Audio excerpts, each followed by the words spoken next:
Recording in progress.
Is it on now?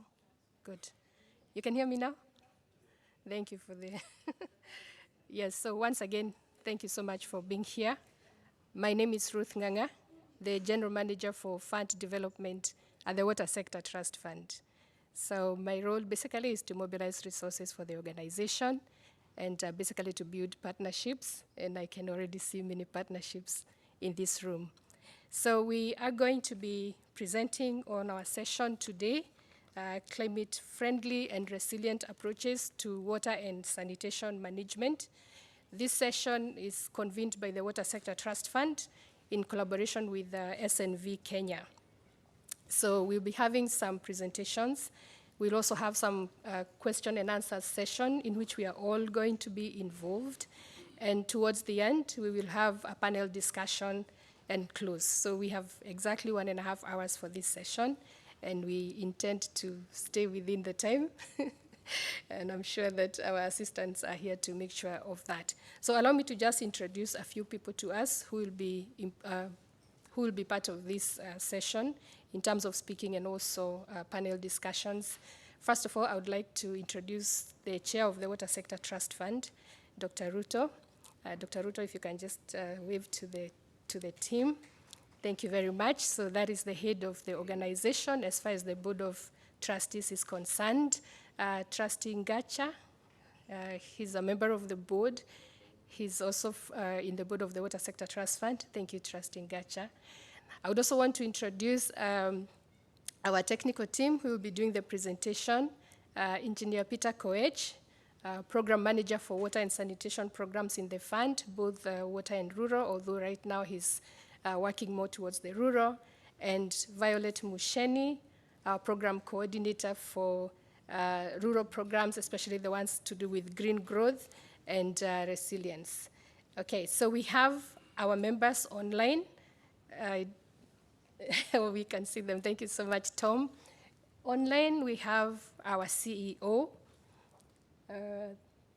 Mr. Willis Ombai, CEO. He's going to also be speaking to us at some point. He will be moderating the panel discussion, and he's the one basically steering the fund as far as the executive is concerned.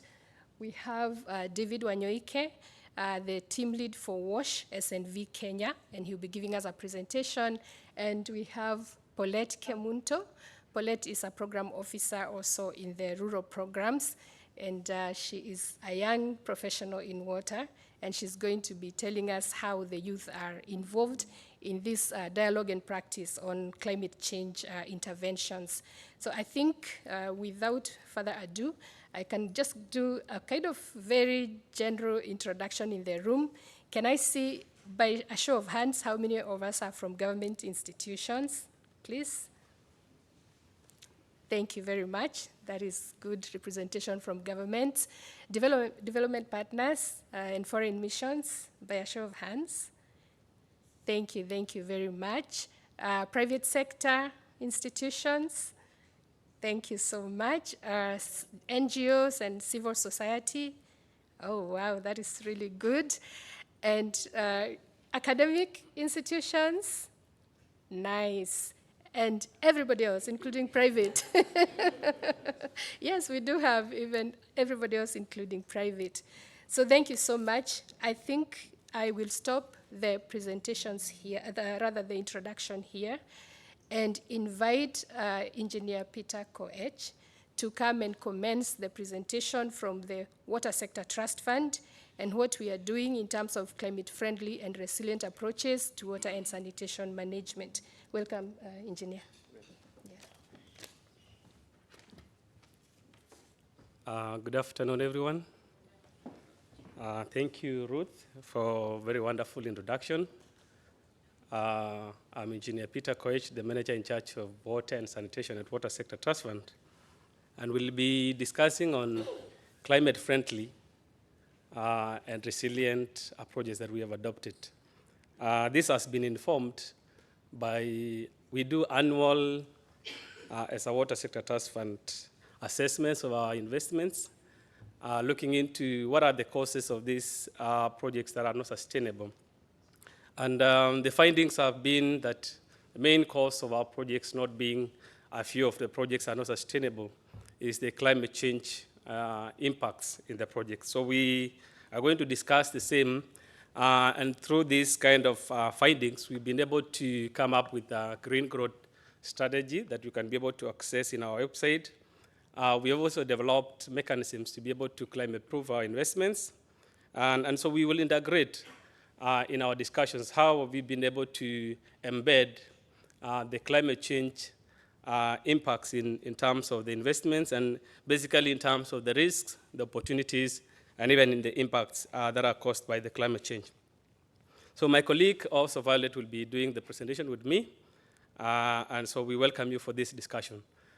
Just to introduce the Water Sector Trust Fund, as my colleague Ruth has said, we are a financing institution that has been established by the Water Act of 2016. I've been in operation since 2004, initially established under the Water Act of 2002. And we are financing basically water resources management in Kenya. We also are supporting financing of rural schemes in Kenya also, urban schemes in Kenya, and research initiatives within the country. You can see that we've been able to win 2 prestigious awards, and this is because of our good performance. These are the United Nations Public Service Award, one on sanitation that we won in 2019, and another one on 2021 on issues of resource-based financing. So this one you can give us a clap for that. That's a good one. As we aim for more. Just to give you a context of Kenyan climate change issues, and this is what we said has informed our green growth strategy and our climate proofing mechanisms that we have been able to develop, is that Kenya is part of, or is in the Great Horn of Africa region, East Africa to be specific, and 80% of our the landmass is arsal areas, so arid and semi-arid areas. So it shows you that the risks that as a country we go through in terms of climate change issues, 20% receive regular annual rainfall, though this also has been changing slowly. And so the rainfall can come as an intense for short period, and after some time again, maybe we do not have the rains. So it shows that 4% of our GDP, and this has been done through statistics, that we are losing 4%, 3% to the issues of drought and floods. So then that is why we have been able to look at how do we then improve even our infrastructure or programming. Just to quote a few cases that have been the recent one in Kenya is that 2014 to 2018, we've had a severe drought that has been, is one of the most worst drought that we have had as a country. And in this, 3.4 million, either through lack of food or they are not able to get food in terms of to be able to pay, were affected. And 500,000 people could not access water. So it shows you the kind of impacts as a country we're going through in terms of climate change. And we look at the kind of loss, the 12 billion USD in that kind of a season is a very huge amount of money. So that is why the discussions today will be how then do we improve even as we finance our programs. So in 2020, just immediately after the drought, 800 people again were affected by floods. You see that immediately after there's a drought, again there's floods. So this is a season that has been coming, and we need to, and 200 people were displaced, and we lost around 300,000, or 300 people. Just to give you just a discussion on why the two issues that we are focusing on is that sustainability as a main issue of climate change focus. And in this case, we're looking at the green growth. One, in terms of how do we then sustainably invest without affecting the current generation, and even also looking at the future generation so that our environment is protected. And two is that climate proofing of our investments is integrating the issues of climate change in terms of the risk, the opportunities, in terms of our designs, the implementation, and even our operations of the project. So we are focusing on the three key, or our contributions are on the three key SDGs, 6, 8, and 13. Just to introduce, so that my colleague will pick it up, in terms of the case studies, how do we do then this? In summary, is that we focused on 4 key main aspects of approaches, how we do it. And one is on innovation, 2 is in terms of efficiency, 3 is in terms of economy, green economy, and finally in terms of climate proofing.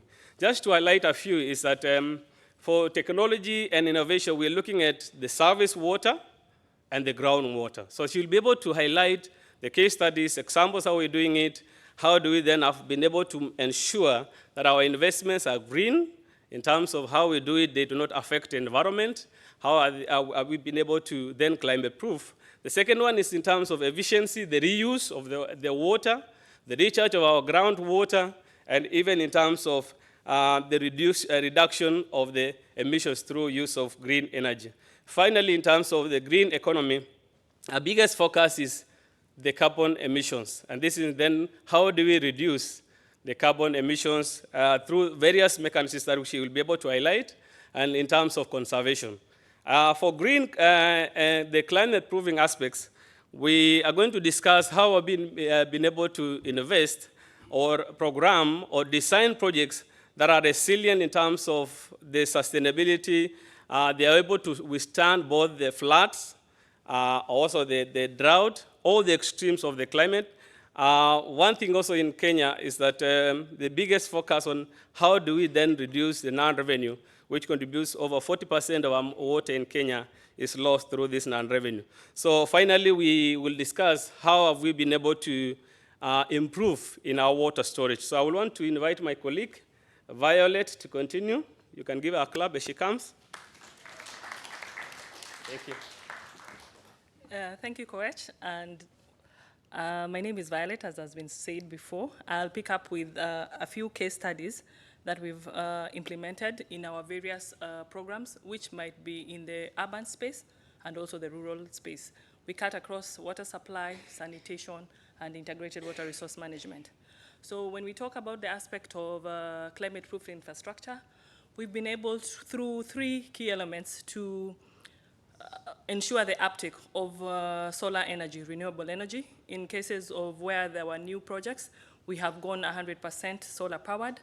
In cases where they are bringing rehabilitation of existing water supply system, we have had hybrid systems that we are slowly moving away from the genset and the electricity powered to more solar.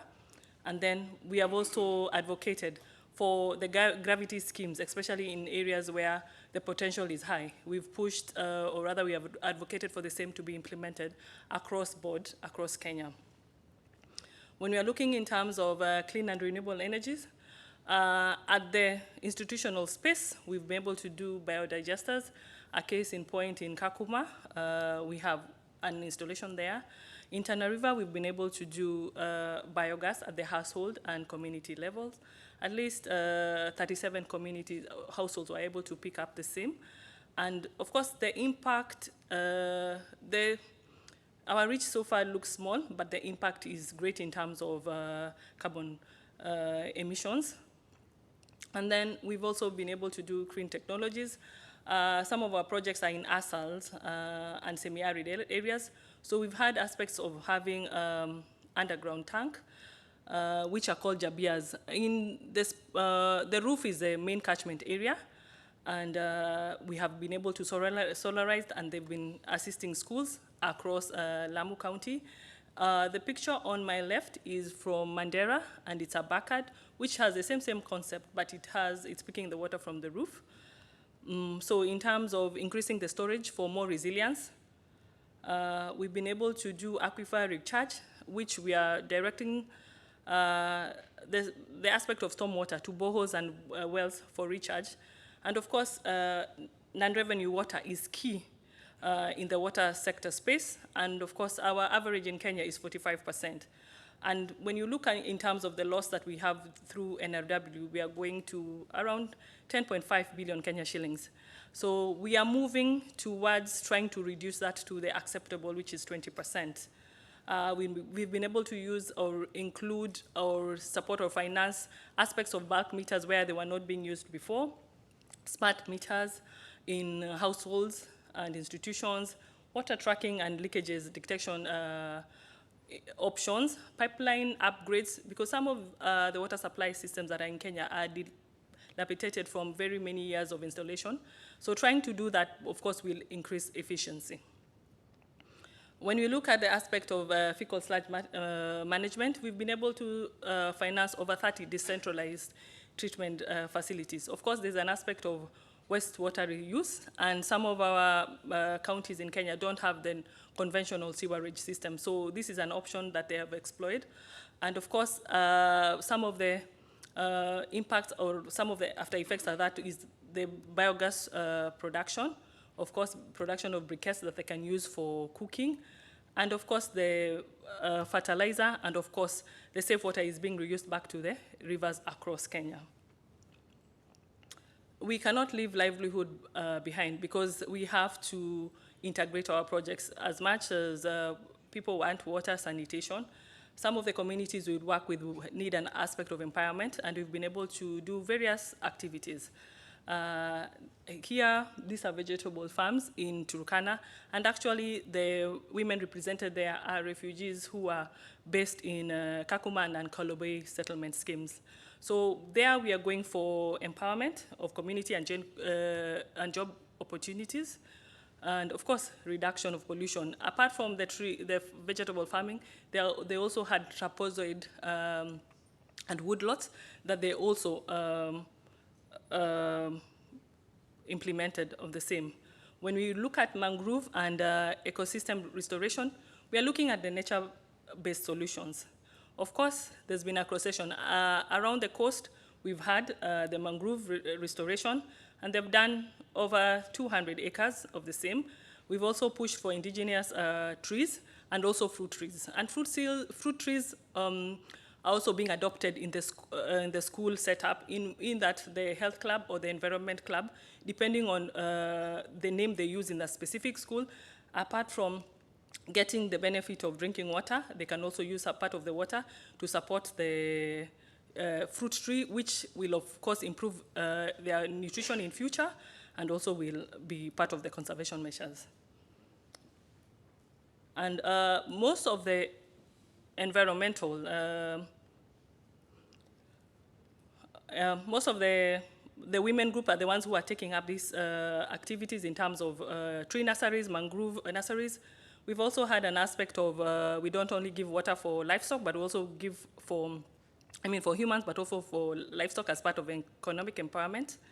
We have improved the storage and quality through, we are only financing 30,000 meter cubed of water pans and above in terms of trying to reduce the evaporation, having the water longer periods for the pastoralist communities across Kenya. We've done small dams, rock catchment, jabias, barkads, and of course we have a road for water initiatives, which we are using the storm water to manage the road drainage versus the water use. As I had said, there's a school aspect that we also push for, where we do water for drinking, hand washing, menstrual hygiene management, and also the conservation in terms of trees. We are pro-women, and we are trying to inculcate a third gender rule in Kenya, which is one of the core activities that we support the government in implementing.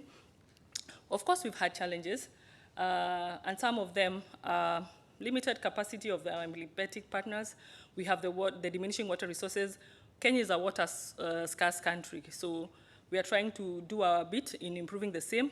We have worked with over 90 regulated and many unregulated water service providers, so that's where the capacity element comes in.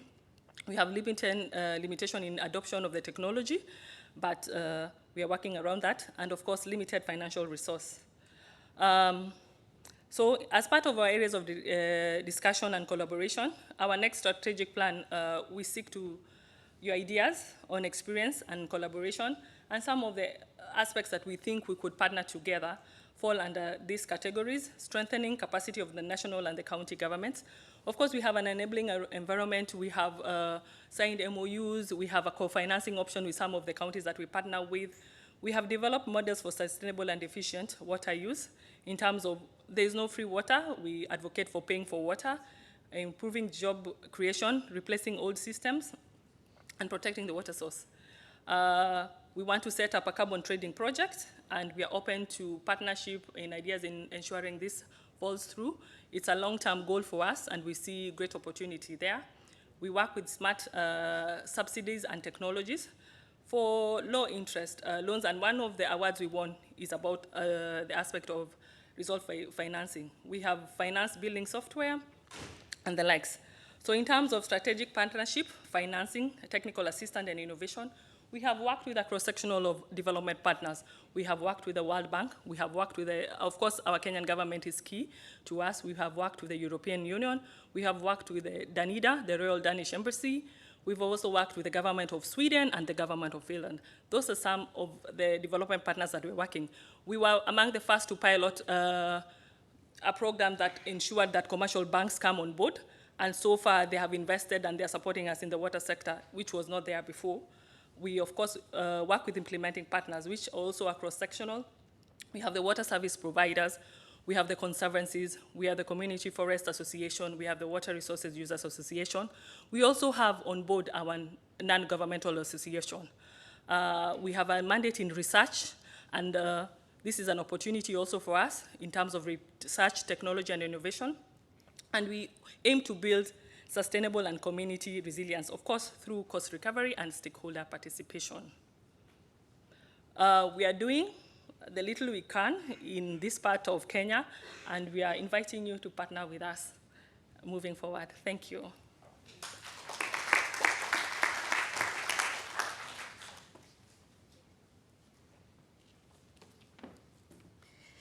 Yeah, thank you so much, Koech and Violet, for keeping time and for telling us a lot in a very short period of time. Can we give them an official appreciation now? Yeah, thank you so much. Now we're going to accept at most 2 questions, which we will respond to during this session, but we can take another 2 which can be responded to maybe during the panel discussion. So I've seen one hand there. Do we have another hand so that I can see how many questions we have? Okay. Good. So, and another one here, and a third one, last one, and a fourth one. So you can start with the gentleman at that corner. Please say your name and your organization, and then you can ask the question. Thank you. So we have a mic coming round. Yeah.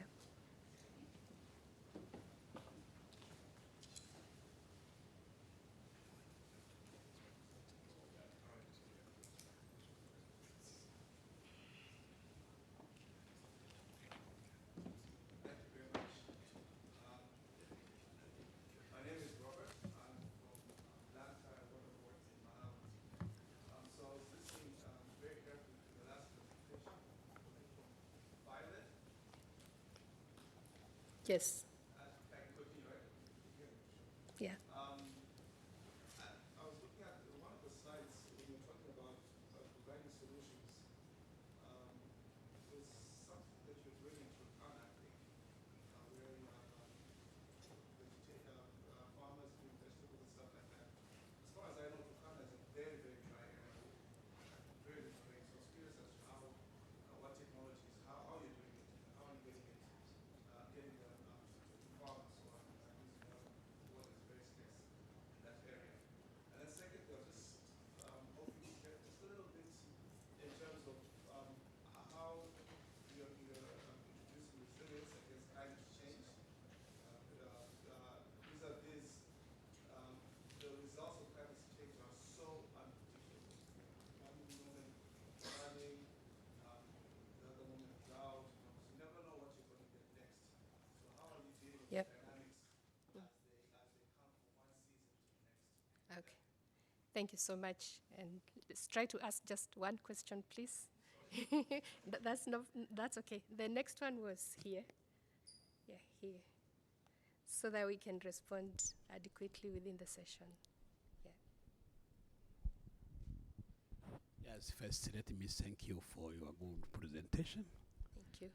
I am Engineer William Christian from Tanzania, Minister of Water. My question is very simple. Can I have detail? How do you get funding in the water sector trust fund? Yes. Thank you. Thank you so much. The lady over there. Cecil, there's a lady there. Thank you. Good afternoon to everyone here. My name is Angela Kapembwa, and I'm coming from Zambia. Border Zambia, to be specific, is the organization I work for. Thank you for the presentation, Peter and Violet. I wanted to understand a little bit more your sustainability model. I see there are a lot of equipment and infrastructure that you're using for all the climate resilient activities you're doing, the solar panels, I want to believe there's solar pumps, and so on and so forth. So how is the sustainability preserved for this different type of equipment? And my assumption is the communities or the places you're working in seem to be rural areas. So I just wanted to know a little bit more about that. Thank you. Yeah, and the last one, right over there. Yeah. Him. Hi, everyone, and great presentations. My name is Bruce from the World Health Organization.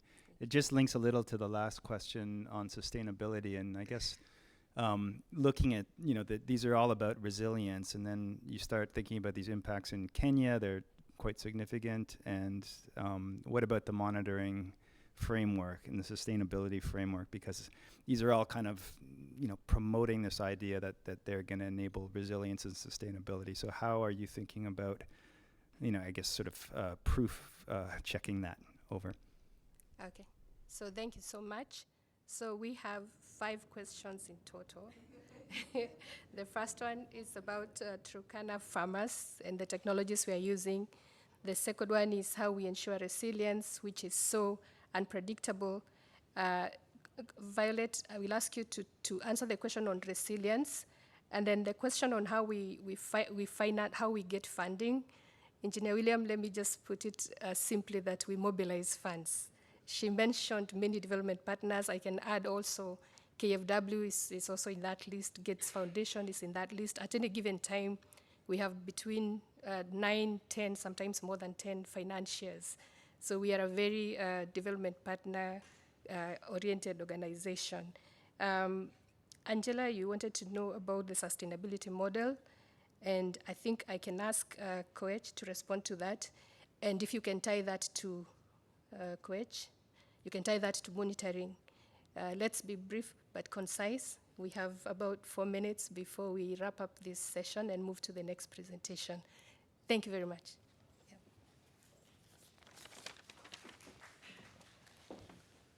So I will try to be very precise. Let me try the first one on Turkana, especially how we've been able to ensure sustainability, especially this is an arsal area. So we have done this by investing in technologies that are not rain-fed, basically doing boreholes for them and shallow wells that can be able to, the area is full of a very rich aquifer in terms of the water. So this has been done through, so we've done projects, shallow wells, boreholes that run, so this project is 15 acres, and this has been done well. So that is just to summarize like that because of time. In terms of our sustainability, I think, and we said for today, we focused more in terms of the technologies that we've been able to adopt. But our focus in terms of how we've developed our strategy for sustainability, greening, and also climate change is looking at how do we then ensure that there's economic continuity in terms of the revenue generated from the projects. So most of our projects are either run by the water companies, the communities, to be able to, so we ensure that they pay for the water. And if there are projects that are run by the community, they are established community-based committees to be able to run them. And this we do them through the support of the county. In terms of the social sustainability of the projects, we also ensure that either there's a framework discussion with either the county, how do we then even bring in some cases, and that is why the discussions from our colleague SNV that is coming next, is the issues of community and also private participation in terms of running the project. So there are projects that are run by the private sector, either the private farms and also the community. So there's a linkage in terms of social, the economic, and even now the discussion more on the environment. So those are some of the ways we've been able, but let me invite my colleague to just touch on issues of M&E and generally the sustainability framework within the fund. Thank you. Okay. I know monitoring is key. And what we have continuously done, we have an exercise that we carry out annually that is called the Joint Annual Operations Monitoring.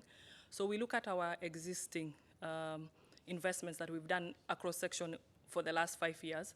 Then we take them through some criteria, and then we find out what is our sustainability level. So our last report put the rural water projects at 71%, and the water resource management projects at 84%. Of course, it's work in progress, and we are continuously learning and improving. And some of the lessons that we're learning, we are inculcating in the new programs that we are financing to better improve ourselves as we continue. We also have under one of our sister organizations that is called the Water Services Regulatory Board, that they've set out guidelines that are governing the rural space.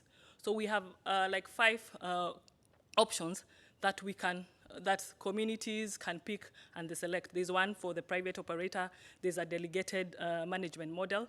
So depending on the assessment of a particular community water project, then you pick the most appropriate for them.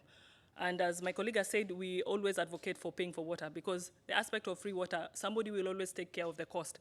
It might be the national government, the county, or the community.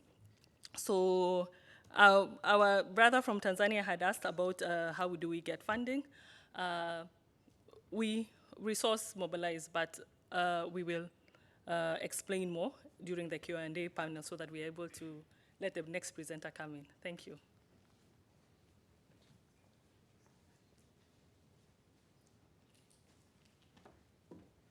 Yeah, we had responded, but we can discuss more on the specifics of mobilizing. And we can also mention that we are looking also for sustainable financing models now, which we are implementing so that we can also sustain what it is that we are doing. So thank you so much, team. We appreciate your effort for that session, and we appreciate our audience so much for all the questions raised. We are now going to move to one of our online speakers, and I think in that session we shall also give an opportunity to hear one of the questions that are coming from the participants online, so that we can be also all inclusive. So we can enable David now to come in and share. Thank you. Thank you, Ruth. I hope you can hear me. Greetings from Kenya. I hope you've all had a great start to the World Water Week. My name is David Wanyweke. I work with SNV in Kenya as the water team lead. And today I'll be talking about how we've used partnerships to improve resilience and water security in some of the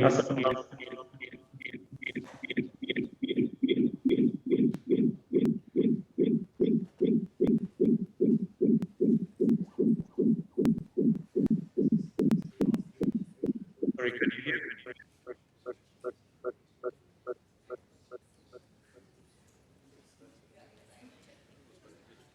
Sorry for that feedback. Yeah, so I'll start by talking about why we promote for partnerships. According to the UN Water Integrated Monitoring Initiative, the world is off track in terms of achieving water and sanitation for all by 2030. And recently we had the 9th World Water Forum, where 4 priority areas were identified to help narrow this gap. One of them was water security and sanitation. The second was cooperation. The third one was water for rural development. And with these 3, we promote for financing, governance, knowledge management, and innovation to help us as tools to achieve this. As it has been said, Kenya is a water-stressed country. We receive low and unevenly distributed rainfall over much of the country, with 82% receiving less than 700 millimeters of rain per year. We've observed temperatures to be on the rise.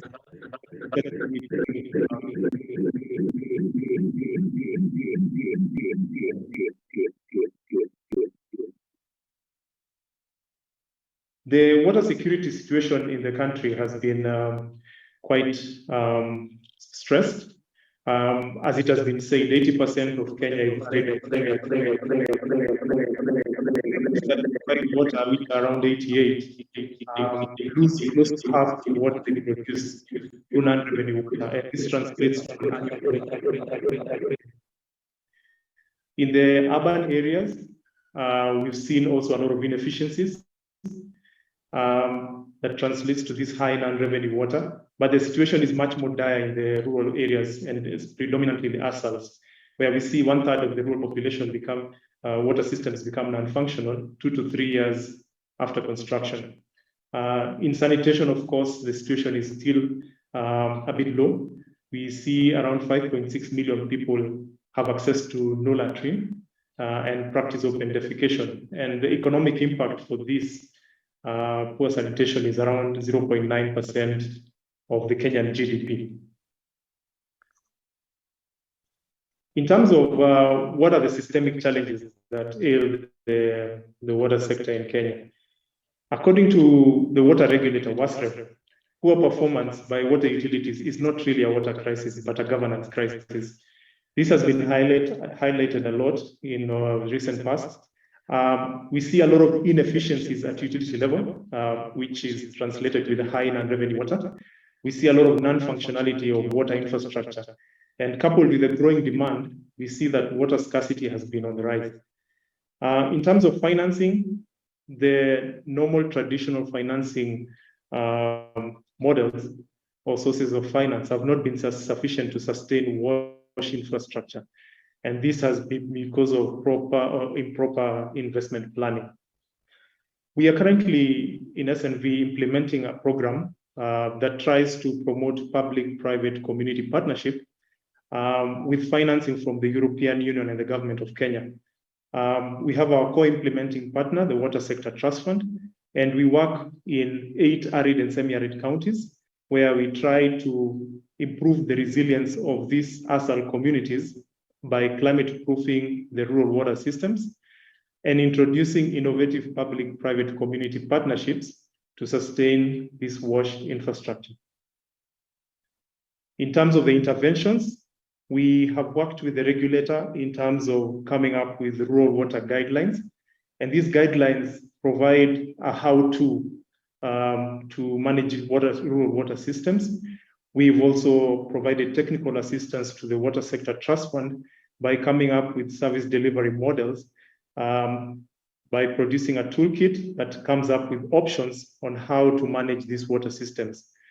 We work directly with the communities, the rural water communities, the water service providers and local private sector to come up with models that can help improve water service provision. We also sensitize these communities in terms of understanding the roles and responsibilities of each party. And all in all, we promote for a healthy partnership where all stakeholders can be heard and we can improve water service delivery. So for us, success looks like this. We have a three-pronged approach. In terms of affordability, we try to create awareness to the communities in terms of showing value for paying for the service. We do this through educational campaigns. We sensitize communities on safeguarding the assets. We also help them practice integrated water resource management practices that help safeguard the source. In terms of sustainability, we try and identify the right financing mix. So for example, if it is capital expenditure, we try to lean towards more concessional or soft financing that can finance that. And then for operation and maintenance, we try to rely upon the revenues they collect and try and improve their cost recovery practices. We also focus on water quality, where we choose the right and cost-effective solution. And this is where we rely on local partners who have various technologies that can improve on water quality. I'll be talking about one of the counties where we have supported this initiative. The Taita Taveta County is one of the counties that is arid and semi-arid in nature. It is located 360 kilometers southeast of the capital city of Kenya, and it borders Tanzania on the south. It is also renowned for the national parks, which is the Tsavo East and West. But the county receives precipitation on average around 144 millimeters. They suffer from recurrent droughts. And as my colleague had mentioned, when the droughts end, they jump into another cycle of flooding. The communities there are overly dependent on rain-fed agriculture, and they have very little coping mechanisms, making majority of the residents vulnerable to climate change. There is very little forest cover that is normally degraded, and this causes water scarcity. We have close to around 60% of the households accessing water, with a quarter of that population accessing that from public taps. Now, during the periods of drought, where the water sources are located within national parks, they normally dry up, and this results in serious human-wildlife conflict. And I'll be talking about how some of these stories of impact have happened here in the county. So I hope the team there will be able to support with this. I would like to play for you a video that talks about some of the stories of impact within Taita Taveta County.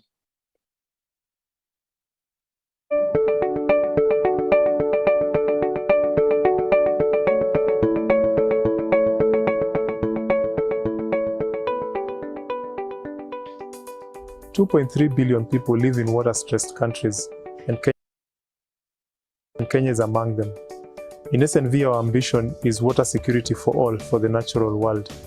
We use an area-wide approach where we work with local governments to realize the human right to water. We also support on improving the resilience of water services, and we try to reduce the vulnerabilities of the rural population to water-related risks. In Kenya, we are implementing a program that's financed by the European delegation in Kenya that works with drought-prone communities to try and improve their resilience to climate change and to improve on their water security. We will showcase how innovative partnerships have contributed to this goal at household level and also at institutional level by sustaining water services. Taita Taveta County is an ASAL county. But we as a county, we are mandated to provide safe and available water for all. As per the Constitution, or as per the Water Act, we were mandated to form water service providers, and in our county we have Taveta Water and Storage Company, which is mandated to provide water and storage services to the urban and peri-urban areas of the county. For the rural areas, we have small-scale water service providers, which are faced with so many challenges like mismanagement of funds, and there are no proper mechanism for revenue collections. So this now has forced some of these communities to come to us looking for funds to assist them in their operational maintenance issues. The county did not have enough resources to implement this project. Then secondly, there was a lot of political interference before the project implementation and during the project implementation. And thirdly, this project serves two communities. The water source is upstream and was meant to serve residents downstream, the areas of Maktau, and the two communities will not agree on the sharing of this water source. Then thirdly, there was a lot of outcry, especially with the company as not being friendly to them. Na watoto pia walikuwa wanakosa kwenda shuleni kwa sababu hizo changamoto, kwa sababu ni lazima nitoke hapa mchana 10,000 liters tunalipa 8,000. Ndio nikiwa ninaenda usiku tutakumbana na ndovu, pia kuna simba, chita pia wako. Wakati tulianza kulima mboga, yani tunajikaza tu hivyo kwa sababu maji yanatoka mbali. Tunakuja tutaweka ambapo roundabout moja inahitaji mtungi 4 na tulikuwa tunajikaza tu hivyo. Na watoto walikuwa wanakosa kwenda shuleni kwa sababu ya maji.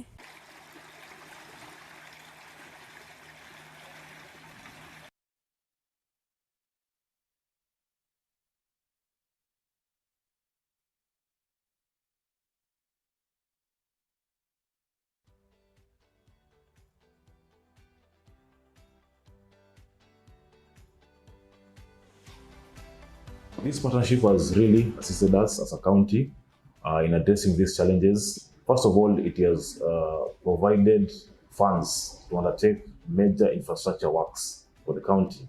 Secondly, it has provided capacity building. So the infrastructure part is funded by Water Sector Trust Fund, and which have provided funds for the developing some of these major infrastructures in the county.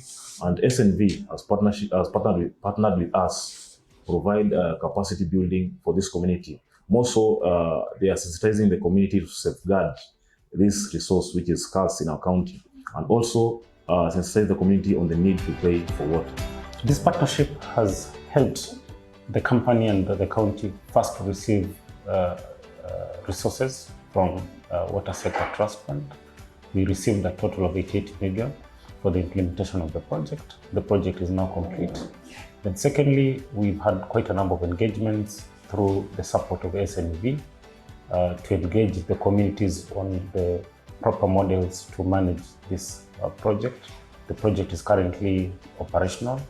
And thirdly, through the partnership, then we've been able to sustain the project. As we speak, the project was able to serve the residents during the most drought period of this year.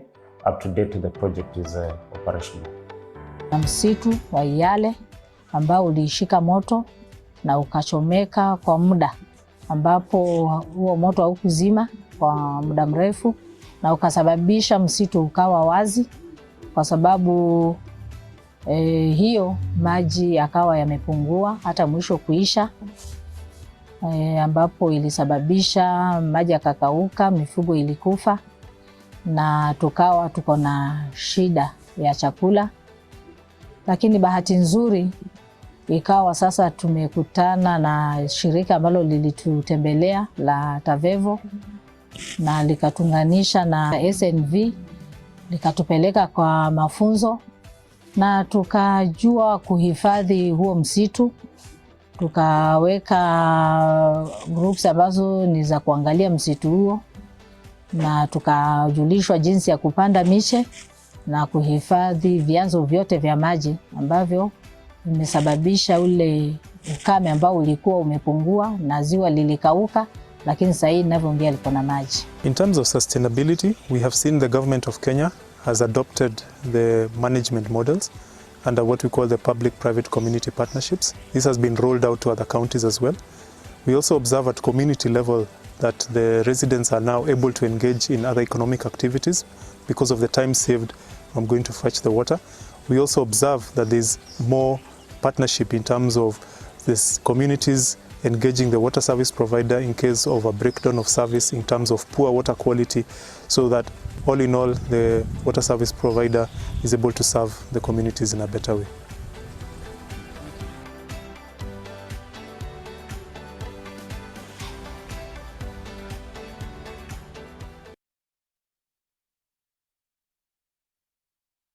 Thank you.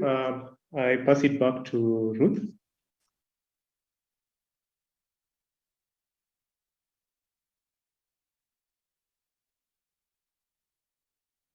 Can we please give a hearty clap to David?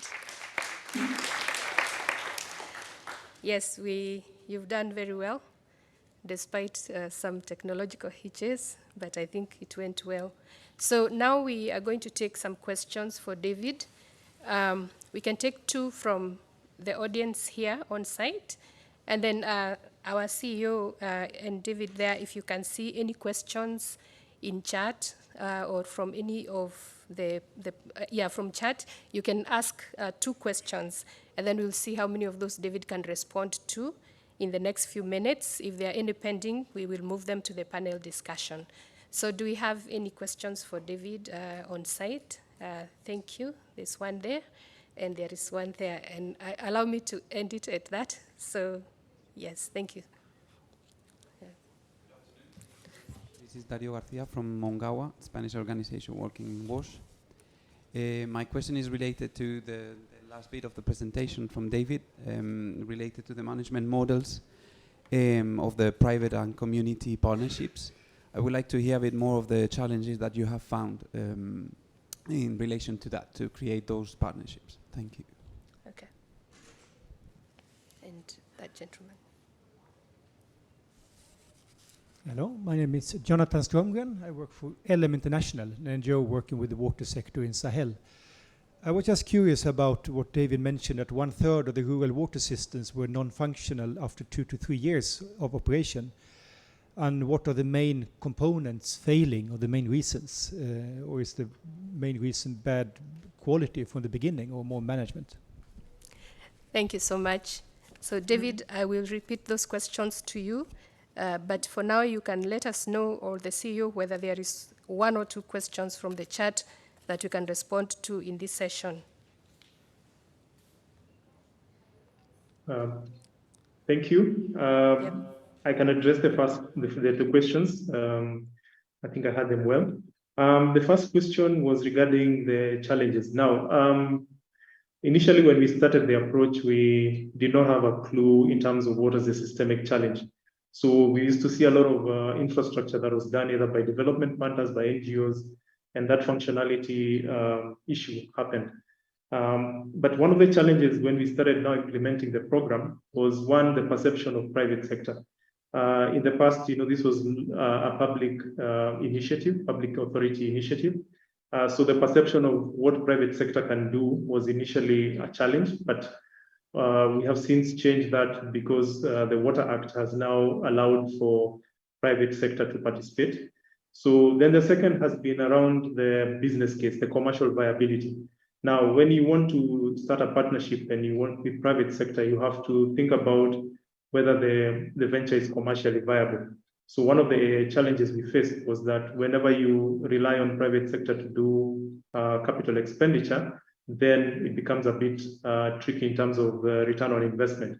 So we started looking at partnerships from development partners who provide concessional funding, first loss capital, this kind of initiatives, to try and de-risk this so that you can look for other roles for private sector.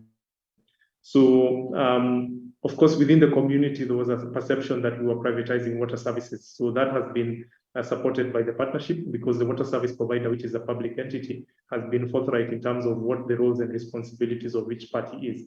So, and that is why we think this kind of approach would be a more realistic way of addressing this, because when you look at how private sector is perceived in the public sector like water, then that becomes, that in itself is addressed.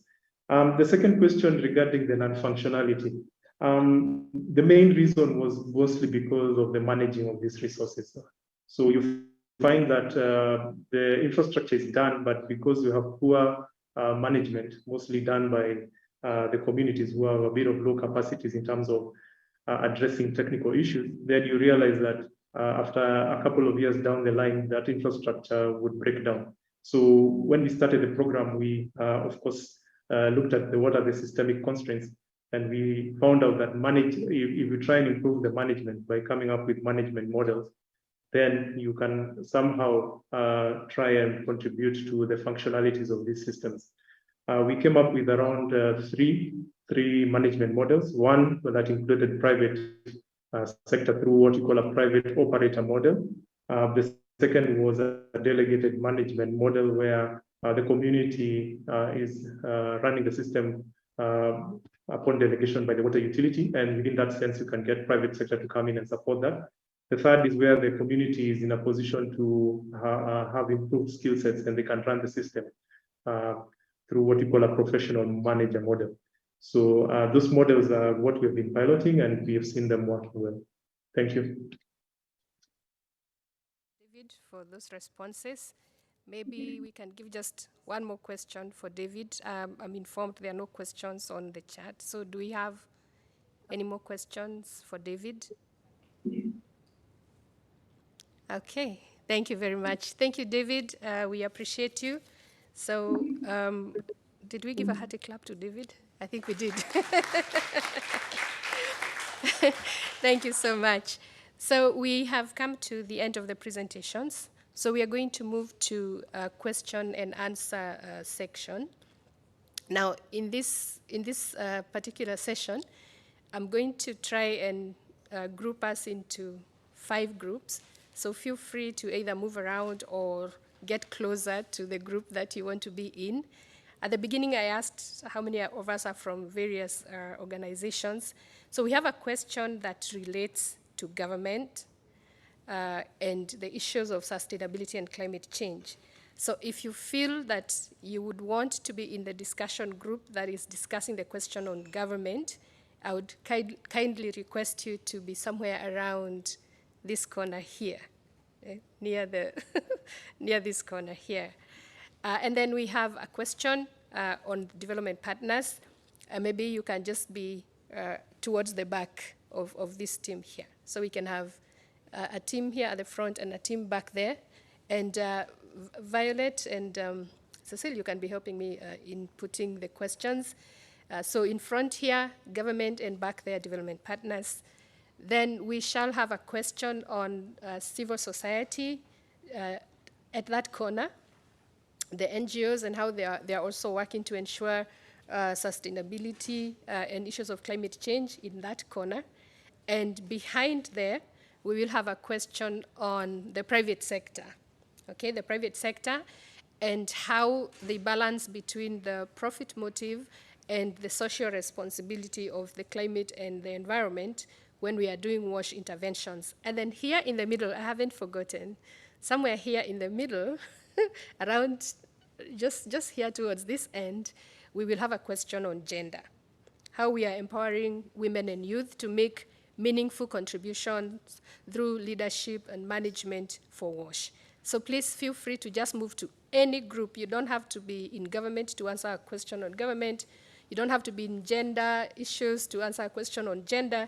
Just place yourself where you feel you want to be. And we shall have a 5 minutes discussion, come up with responses, then we will give back, we will give our responses towards the end of the 5 minutes. Yeah, thank you. Team, we are going to display the questions.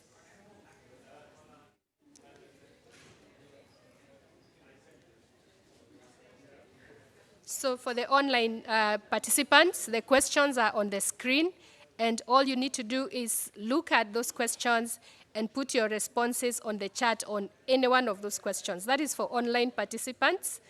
For the on-site participants, we have the questions printed for you. Thank you.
seconds so we can get feedback from each group. Thank you.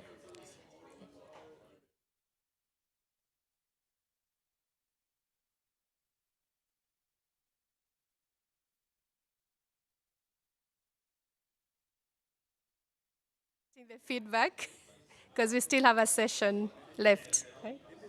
Yeah. All right, thank you so much. You can move back to our seats.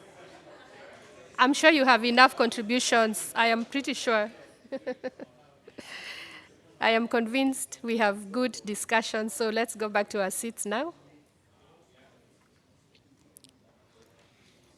Asanteni sana from Kenya.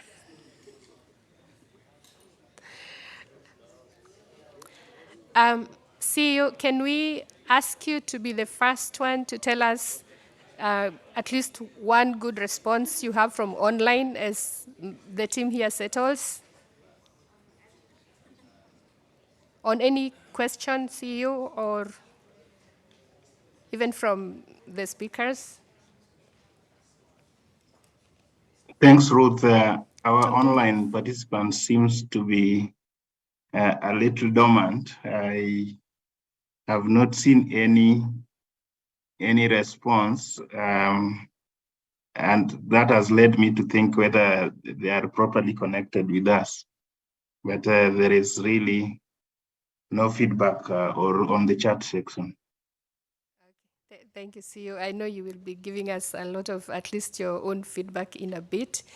So Sure. we can do it a bit reverse this time. So where is the private sector? Can you just give us a one-sentence feedback of your discussions on the question? At most 2 sentences. Private sector, where are you? I know you are over there. Yes, please. Just rise up to the occasion so we can save the time. Okay, we can move to the NGOs. I'm pretty sure they are not shy. NGO section. All right, good. Right. On? Yeah, okay. It was a whole discussion that went in circles, but basically we talked about social entrepreneur models. We talked about different like blended financing of where's your social return versus the financial return. And there was another bit, and just exactly on who are you servicing, and that the PPP model of where you can service and how you can actually make it a viable financial option. Thank you. So aligning the profits with the social and environmental aspects. Thank you. I think a really short addition, maybe. Huh? I think the biggest question was how to convince private sector actors to actually want to invest in environment and social development, I think. Yes. So like willingness. Okay. Thank you. Thank you so much, private sector. I think how to convince, right? And I don't know whether it's a question or you've made any answers, but we will take that as as an answer. So it still remains a question. We have a responsibility to convince the private sector to take on more the social responsibility for the environment and climate. Okay, so I said the NGOs are definitely not shy. So where are they? Who is going to give us feedback? Yeah. Neither is government shy for that matter, but yeah. Thank you. Yeah, thank you. So on this side, we spoke about, there was a lot of knowledge exchange between NGO and government to foster this collaboration. There was also things about, something about aligning with government priorities. But then the question on how to align, because NGOs usually works with funds from donors, sometimes from the private sector, how to align those the priorities of the private sector with the local or national priorities in government. So did I forget something that was relevant? Yeah. I think that sounds good, and I think what we are hearing is that there is still an area of discussion, engagement, collaboration, so we can streamline what governments NGOs, and private sector are all doing in terms of sustainability. Thank you so much. Oh, we don't have much time. Yeah, so just this last thing, Yeah. like NGOs, like usually they put on pilots, and then how they can transfer those pilots effectively to governments. Thank you. That was very important. Gender? Thank you very much. Gender, Tim? Okay, maybe we can give to, yeah. Please keep it brief, or we won't have enough time for our panel. I'll keep it brief. Thank you. On gender, how development partners, NGOs can get to empower women or youth on leadership roles. We discussed a number of factors, but I'm going to mention 4. The first was identifying gaps on skills required, and that can be done by networking, creating environments where they can network, the development partners, NGOs, governments, private sector can network with these women. So create those platforms where there'll be cross-learning, cross-sharing among them, and learn which gaps exist, which knowledge do they need to take up leadership positions. Yeah. And so there's issues of involving men as well in conversations of gender. So not only have meetings where women are discussing gender issues without the men. Sure. And and also consider socio-economic disparities when they making decisions. For example, funding opportunities, they favor mostly it's men that have securities, land. You consider that these minority groups, we're not minority groups. Yeah.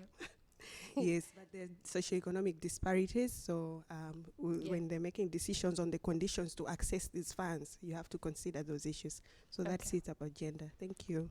Thank you so much. Social did not have any gray areas. The gender, they have very good and clear-cut responses. Thank you so much. So you can give it to the development partners and end with government. Over there, Yuka, just briefly, please. Yeah, thank you. Okay, so the first question was that like how the DPs can ensure that the investment contribute to the long-term climate resilience and sustainable development, and we mostly talked about 2 issues also. The first one is aligning to the national like needs and like situation, and the other one was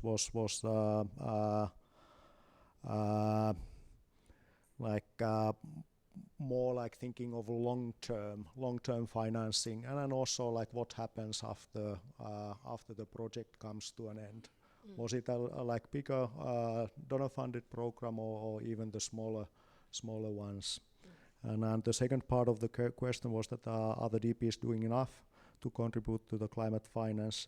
On that one, we felt that yes, there is financing, but sometimes there is like over complexity of the actual climate financing. So when it comes to the like more traditional water-related financing, then it's good to bring the elements in. When it comes to the actual climate financing, many times there's quite a bit of complexity coming in. Thank you. Thank you so much, Yuka. And finally, for government, you are government, so you don't have to say too much. You'll have a lot of platform.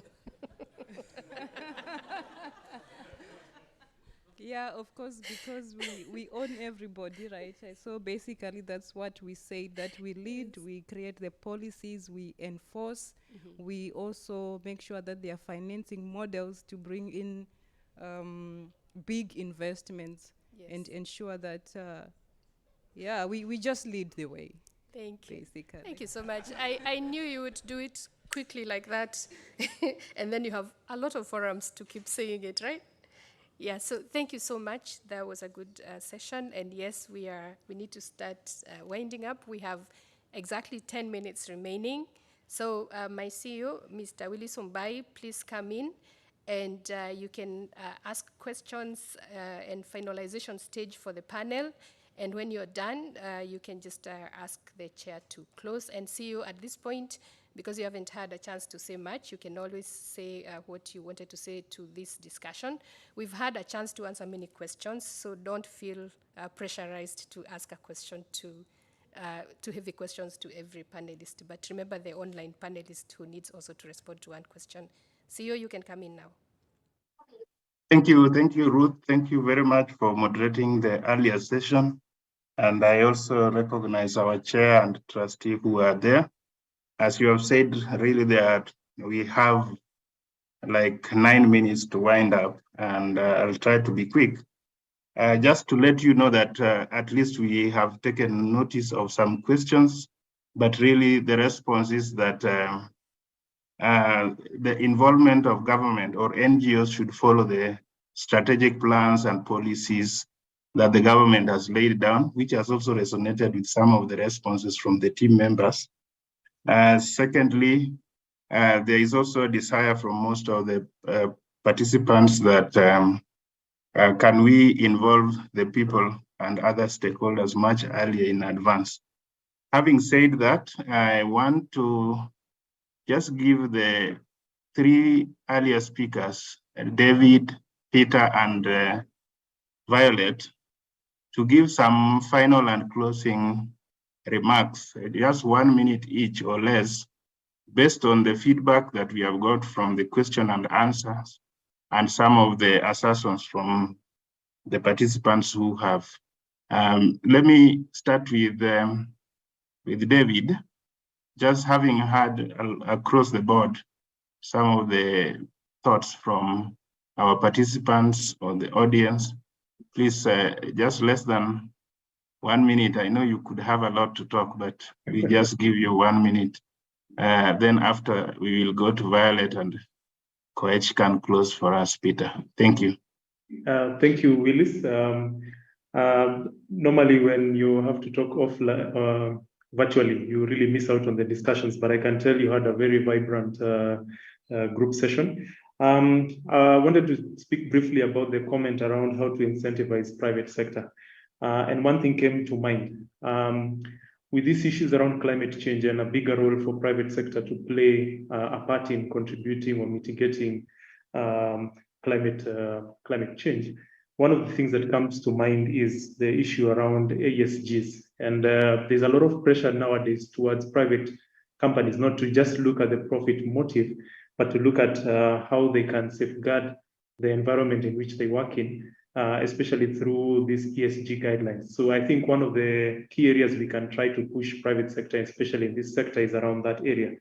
The other comment I want to make, and it will be my final one, is the issue around gender. Yes, this really needs to be re-emphasized. I like the comment on the social economic disparities. We really need to promote a lot of equality and equity in terms of decision making, especially issues around involving men in issues around women and youth. We see a lot of focus around women and the youth, but where does the role of the decision maker come in? So I feel that we need to really emphasize on everybody having a say, especially around the decision making, especially around at community level. So I think I'll stop there, and maybe we can take up some questions later on. Thank you. Thanks, Violet. Please try to come do it a little faster. Resonate with what the NGO said, and of course some of the key questions that has been asked about sustainability models. I think for us, lesson we learned, anchor some of the decisions we want in policy, so that the policy will help in the implementation and people will have a basis to reflect on. And I think the aspect of also exchange sharing between the government and the NGO, some of these things that we have done, can we share them across, can we practice, can we pilot? And I will end it at that. Let's implement apart from just policy. Thanks. Thanks, Peter. Please come on board. So can I continue, CEO? Basically, I Yes, was in the continue. group of the NGOs, a very interesting discussion, especially in terms of how we engage between the NGOs and the government. So the discussions should continue. I think that was the basic in the group, that we need to see policy level discussions, engagement between the various players. So we all have a role to play, the NGOs, the private sector, the development partners. We see the climate change as an opportunity and at the same time as a risk.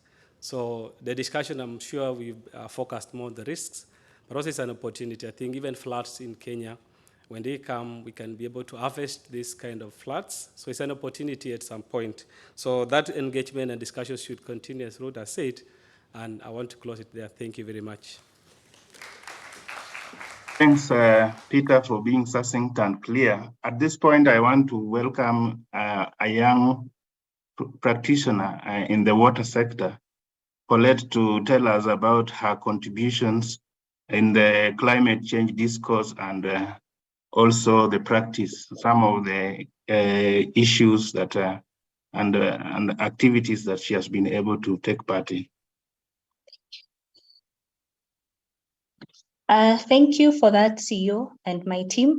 As mentioned before, my name is Paulette Kemunto from Kenya, and I'm currently a program officer working on a climate change program that focuses on water sanitation and water resource management of projects.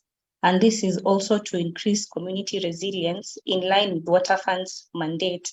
And to answer your question, CEO, women and youth have had the highest burden to any access in the context, especially of water and climate change. And as a woman and youth, I have been involved in lightening that load through various climate change dialogues at both the national and at the local level.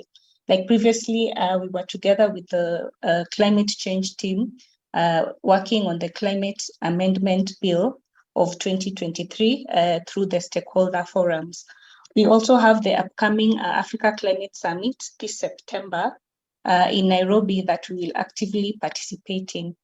And in my practice, I have also undertaken climate impact assessment needs for communities and projects, especially in the rural areas, where we work to quantify the impacts of the impacts and risks that at the end, it guides on the adaptation and mitigation practices of the projects that we do. I have also actively participated in the development of project screening tools, which individually as projects, the climate vulnerability and risks are done prior to implementation of these projects. This has been done for over 100 projects that we are working with. Finally, I have also mentored both women and youth and persons with disabilities as well in incorporation of climate resilient activities through sensitization sessions where we capacity build them on local innovative ideas to ensure sustainability of projects. Thank you, CEO. Back to you.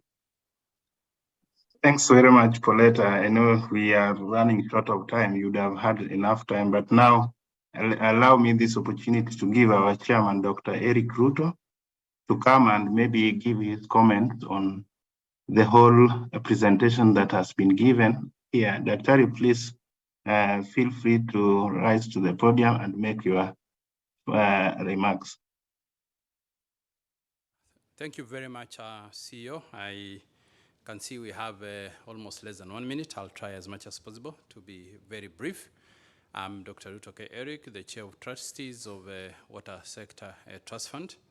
And I really would like to thank today's participants coming from government, from the NGO, from the private sector, and academia and research institutions.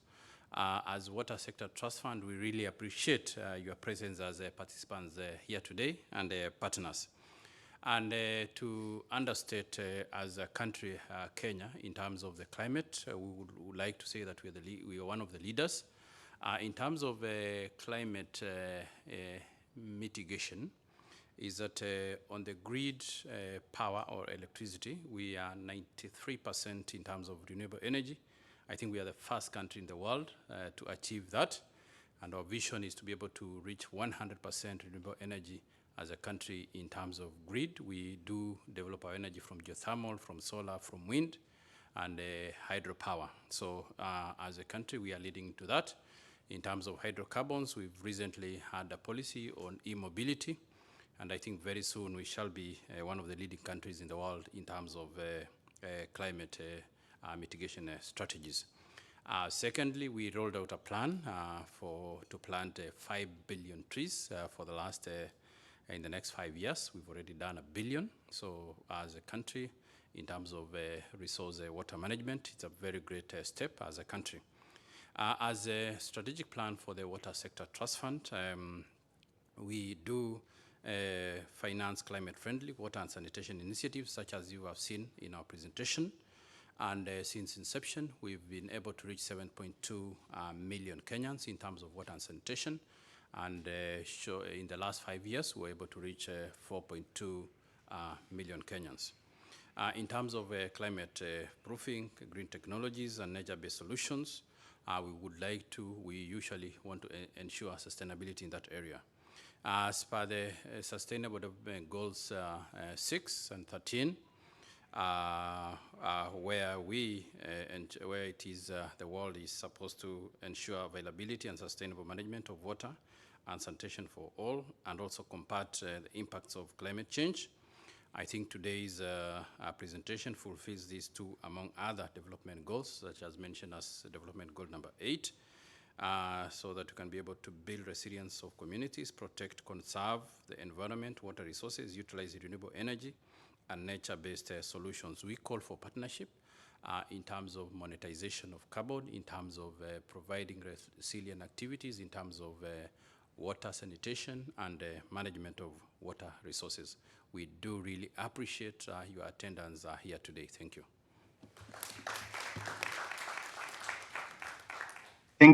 Thank you very much, Dr. Ari, for your good statistics and also mentioning. So much. And CEO, if you're still there, thank you very much. And bye everyone online and on site. Thank you for being in this session. Thanks.